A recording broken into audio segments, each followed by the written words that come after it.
Ada kisah menarik tentang selir cantik dari Panembahan Senopati yang perannya sangat penting dalam menaklukkan Madiun. Namanya Nyai Atisara atau Atisoro.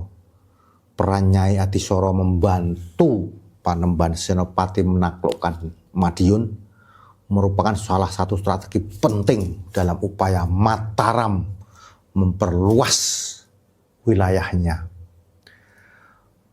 Pemerintahan Panembahan Senopati,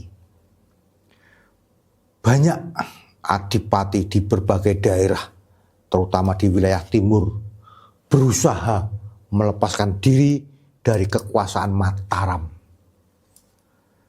Dengan strategi yang cerdik dan militer yang kuat, Panembahan Senopati berhasil menaklukkan perlawanan tersebut dan memperluas pengaruh Mataram Islam hingga ke Jawa Timur.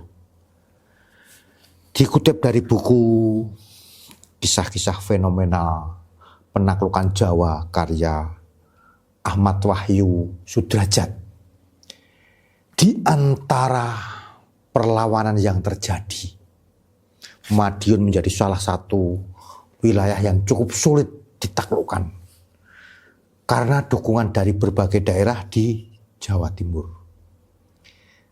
Adipati Ronggo Jumeno, penguasa Madiun, memiliki aliansi yang kuat dan berencana melawan Mataram bersama sekutunya.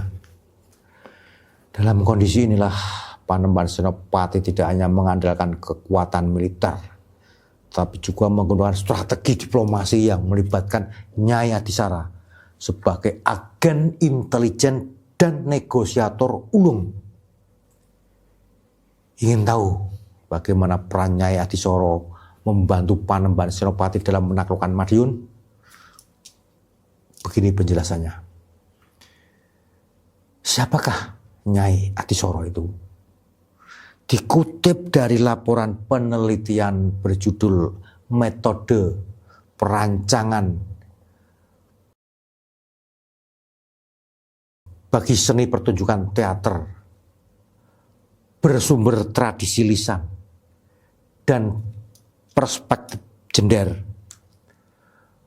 pembayun perempuan pilihan yang disusun oleh Profesor Dr. Yudi Aryani MA, Nyai Atisoro yang juga dikenal sebagai Nyai Pinjung adalah salah satu selir Panembahan Senopati dan ibu dari putri pembayun.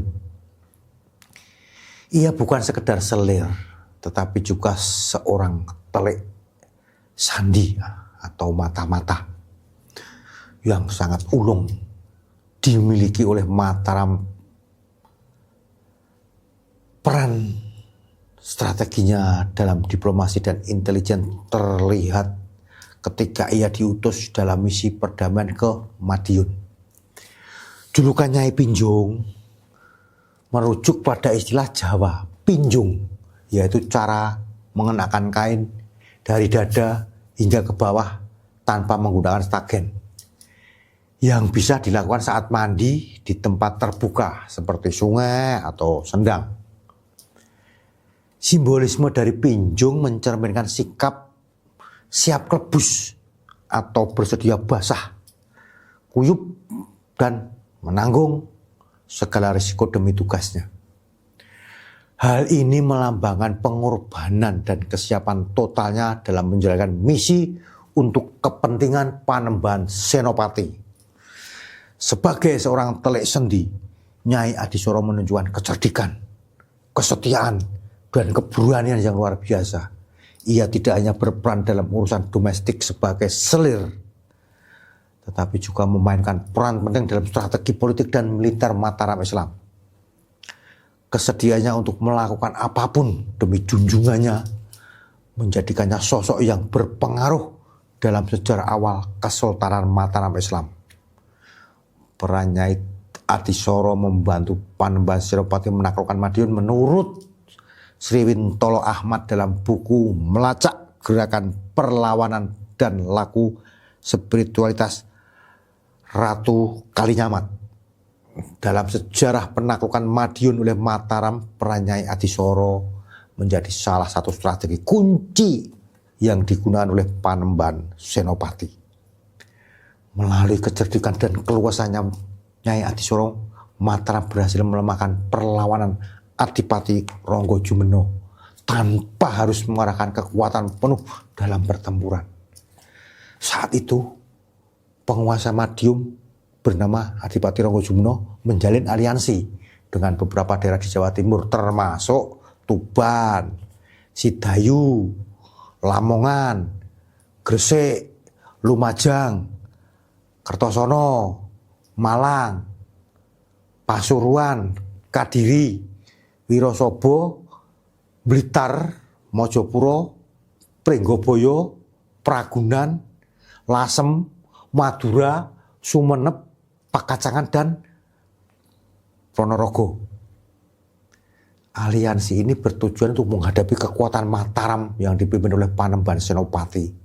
Namun, sebelum pertempuran besar terjadi, Panembahan Senopati menyusun strategi untuk melemahkan pertahanan Madiun dengan taktik diplomasi dan tipu daya. Panembahan Senopati mengutus Nyai Adisoro, seorang perempuan berparas cantik, jelita, dan berkepribadian menawan, untuk mendekati Adipati Ronggojumeno. Dengan penuh kepiawaian, Nyai Adisoro membawa pesan bahwa Panembahan Senopati bersedia tunduk kepada Madiun. Sebagai simbol kesetiaan, ia menawarkan diri untuk mencuci kaki Adipati Ronggojumeno dengan air kumurannya. Gestur ini dianggap sebagai tanda penyerahan diri, sehingga Adipati Ronggojumeno mempercayai bahwa Mataram telah tunduk dan tidak akan melawan. Kepercayaan Adipati Ronggojumeno terhadap pernyataan Nyai Adisoro menjadi titik balik dalam strategi perang. Dengan meyakini bahwa Panembahan Senopati telah menyerah, Ronggojumeno menghentikan dukungannya kepada pasukan gabungan Jawa Timur. Hal ini menyebabkan Madiun kehilangan aliansinya dan menjadi rentan terhadap serangan Mataram Islam. Tanpa perlawanan berarti dari Madiun, Panembahan Senopati kemudian melancarkan serangan yang berhasil menaklukkan daerah tersebut. Setelah menyadari bahwa dirinya telah ditipu, Adipati Ronggojumeno berusaha melawan, tetapi keadaan sudah tidak menguntungkan baginya. Ia akhirnya melarikan diri ke Wirosobo. Sementara putranya Mas Lontang mencari perlindungan di Surabaya.